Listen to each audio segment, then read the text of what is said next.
किसी व्यक्ति ने कोई मकान किस्तों पे ले लिया या उसने कोई कार ले ली किस्तों पे या कोई बड़ा सामान उसने किस्तों पे लिया।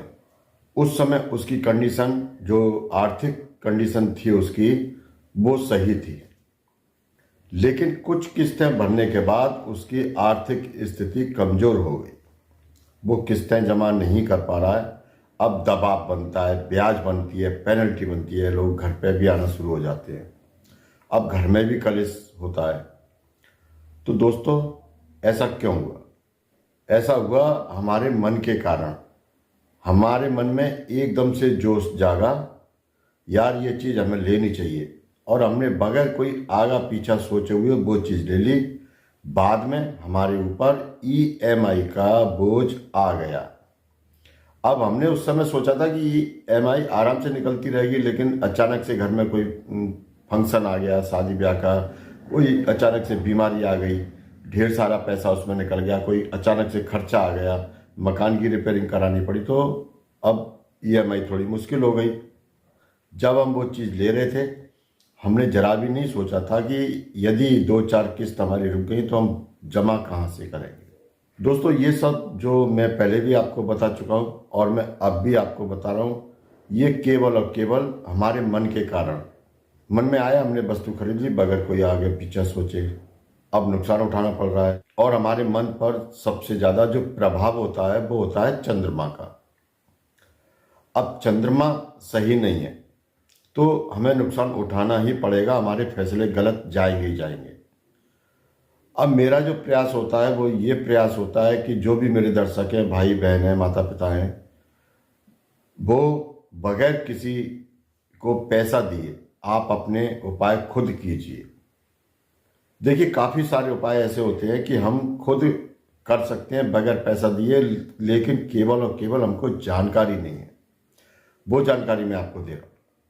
चंद्रमा को आप कैसे सही कर सकते हैं, मैं जानकारी भी दे रहा हूं और मैं आपको सावधानी भी बताऊंगा कि सावधानी क्या रखनी है, क्योंकि इलाज से ज़्यादा परहेज काम करता है। तो जो आपकी सावधानी है वो परहेज के रूप में आएगी। देखिए दोस्तों, सबसे पहले आपको करना क्या है कि आपको पानी ज़्यादा पीना है। पानी की मात्रा बढ़ा दीजिए, और यदि संभव हो, आपकी आर्थिक स्थिति सही हो, तो चांदी का गिलास ले लीजिए, नहीं तो आप स्टील के गिलास में पानी पीजिए। कंडीशन सही है तो आप चांदी का गिलास ले लीजिए।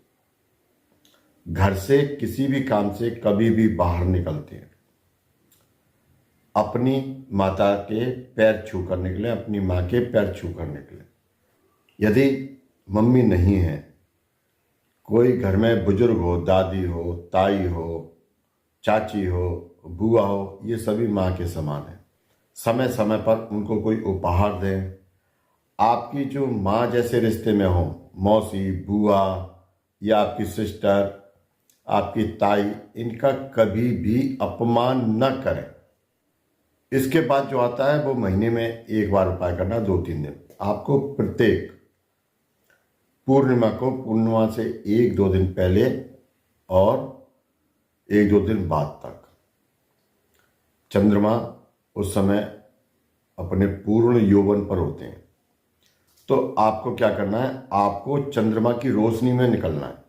रात के समय कम से कम आधा घंटा आपको चंद्रमा की रोशनी में टहलना है। यदि टहल नहीं सकते हैं तो आप छत पर बैठ जाएं, छत पर नहीं हो तो आप आंगन में बैठ जाएं, लेकिन ऐसा बैठें कि आपके ऊपर पूरी रोशनी हो। कम से कम आधा घंटा बैठें, और जो आपको मैं मंत्र बता रहा हूँ उस मंत्र का आप मन ही मन उच्चारण करते रहें। ओम सोम सोमाय नमः या ओम श्री चंद्रमसे नमः। दोनों मंत्र आपकी स्क्रीन पर आ रहे हैं, मैं दोबारा से बोल देता हूँ। ओम सोम सोमाय नमः या ओम श्री चंद्रमसे नमः। ये मंत्र आप मन ही मन में आप बोलते रहें। इससे आपका मन शांत होगा। आपके पास जो आय के साधन रुक रहे थे या जो खर्चा हो रहा था बेवजह, वो खर्चा रुक जाएगा आपका और आय के साधन बढ़ेंगे। अब दोस्तों आपको सबसे बड़ा जो एक और उपाय करना है वो ये करना है, आपके घर में चावल रहते ही होंगे, काफ़ी सारे लोगों के घर में चावल रहते हैं। तो चावल की मात्रा ज़्यादा से ज़्यादा हम 2 किलो, 4 किलो, 5 किलो रखते हैं। चावल की मात्रा को कम से कम 12 किलो से ऊपर रखिए। हर समय घर में चावल 12 किलो से ऊपर रहने चाहिए। बाकी आप लाते रहें, उसमें डालते रहें, खाते रहें, चावल 12 किलो से ऊपर रहें। एक बार स्टॉक कर लीजिए, बाकी लाए उसी में डाले, फिर खाया।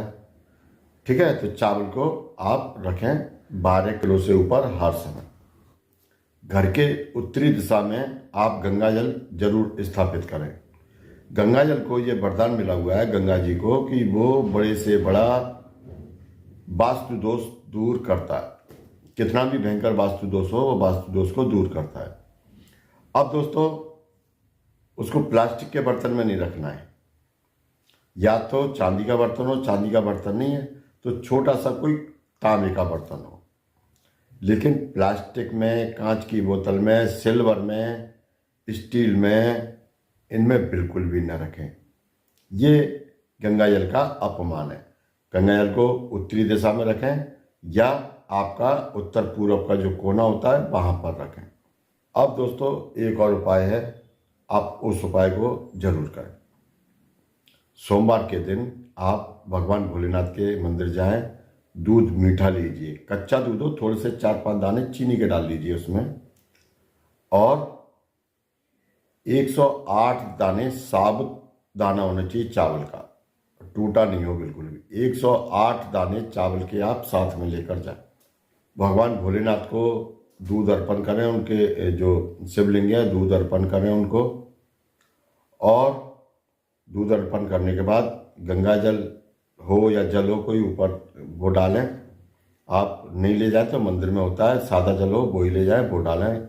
उसके बाद आपको जो चावल के 108 दाने ले गए थे उसमें से एक दाना ऐसे करके 2 उंगलियों से ऐसे करके पकड़ें, एक दाना ऐसे पकड़ें और शिवलिंग के ऊपर रखें और मंत्र बोलें जो मैंने पहले बताए थे, वही मंत्र, ओम सोम सोमाय नमः या ओम श्री चंद्रमसे नमः। कोई सा भी एक मंत्र का 108 बार चावल चढ़ाना है और जाप करना है। आपका 108 बार मंत्र का जाप भी हुआ और चावल का भोग भी भगवान भोलेनाथ को लगा। इससे क्या होगा कि आपका चंद्र बेहद मजबूत होगा। भगवान भोलेनाथ के सिर पर विराजमान है चंद्रमा, और जब आप भगवान भोलेनाथ को प्रसन्न करेंगे तो चंद्र ग्रह अपने आप ऑटोमेटिकली सही होगा, आपके घर की कमाई बढ़ेगी। काफ़ी छोटे छोटे उपाय, काफ़ी अच्छे अच्छे उपाय, फ्री के उपाय मैंने आपको बताया, कोई खर्च भी नहीं है। लेकिन अब जो मैं आपको सावधानी बताने जा रहा हूँ वो सावधानी आप जरूर रखें, क्योंकि दोस्तों मैं पहले भी बता चुका हूँ, अब भी बता रहा हूँ, दवा से ज़्यादा परहेज काम करता है। कोई व्यक्ति बीमार है, हम उसको दवा देते जा रहे हैं लेकिन वो परहेज नहीं रख रहा तो दवा काम नहीं करेगी। अब आपको परहेज यानी कि उपाय क्या करना है, सबसे पहले आप पानी की फिजूल खर्ची बंद कर दीजिए। आप यदि 1 बाल्टी से नहाते हैं तो 2 बाल्टी पानी बर्बाद मत कीजिए। पानी की बर्बादी आपका फ्यूचर, आपका भविष्य बर्बाद कर देगी, आपको ऊपर तरक्की करने नहीं देगी बिल्कुल भी, और आप एकदम चंचल चलायमान रहेंगे, आज ये काम कर रहा हूँ कल वो काम कर रहा हूँ। तो आप जहाँ 2 बाल्टी से काम करते हो वहाँ 1 बाल्टी पानी पी लीजिए, वो आपके शरीर में जा रहा है, वो आपको फायदा कर, बर्बाद फैलाना वो चीज़ नहीं हो, बिल्कुल भी नहीं हो। इसके बाद दोस्तों आपको बाथरूम में जाना है तो चप्पल पहनकर ही जाना है, कभी भी नंगे पैर नहीं जाना है। आप नहा भी रहे हैं तो बाथरूम स्लीपर आते हैं वो पहन लीजिए, यदि नहीं है तो आप बाथरूम मैट्रेस आती है, प्लास्टिक की आती है, आप उसको डाल लीजिए, लेकिन नंगे पैर बाथरूम के फर्श पर कभी भी न जाए। और दोस्तों जब आप नहा लें तो आपके जो अंडर गारमेंट्स हैं उनको निकाल के एक तरफ नहीं रखें, वो स्वयं धोएं। आप कितने भी पैसे वाले हो, कुछ भी हो, आप इस काम को स्वयं कीजिए। किसी भी के पत्नी धो लेगी या बेटा धो देगा या कोई नौकर धो देगा।